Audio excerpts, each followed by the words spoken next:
Hello అండి, ఈరోజు మెంతాకు పప్పు ఎలా ప్రిపేర్ చేసుకోవాలో చూసేద్దామా. ముందుగా ఒక కప్పు కందిపప్పును తీసుకొని 2 సార్లు శుభ్రంగా వాష్ చేసేసుకొని పక్కన పెట్టేసుకుందాము. ఇప్పుడు సన్నగా కట్ చేసుకున్న 3 పచ్చిమిర్చి, అలాగే మీడియం సైజు 2 టమాటాలు, ఒక ఉల్లిపాయ ముక్కలు దీంట్లో యాడ్ చేసేసుకుందాము. ఇవి వేసుకోవడం వల్ల ఏంటంటే పప్పు చాలా టేస్టీగా ఉంటుందన్నమాట. అలాగే ఇప్పుడు శుభ్రంగా కడిగి పెట్టుకున్న మెంతాకును కూడా 2 గుప్పిళ్ళ వరకు వేసుకుంటున్నాను నేను. మీ క్వాంటిటీకి తగ్గట్టు మీరు వేసుకోండి. ఇప్పుడు దీంట్లో ఒక హాఫ్ స్పూన్ కారం వేసుకోండి, అలాగే పావు స్పూన్ పసుపు, అలాగే 1 స్పూన్ ఆయిల్ అనేది వేసుకోవాలండి.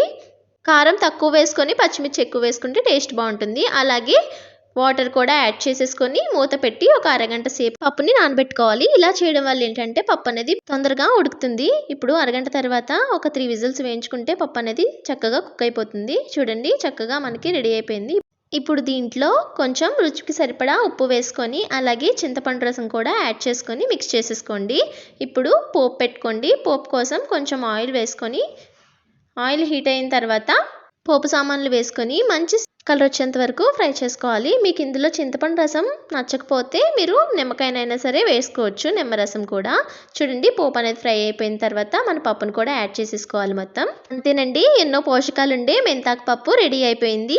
చక్కగా వేడివేడి అన్నంలో పప్పు వేసుకొని తింటే చాలా టేస్టీగా ఉంటుంది. వీడియో నచ్చితే లైక్ చేసి సబ్స్క్రైబ్ చేసుకోండి.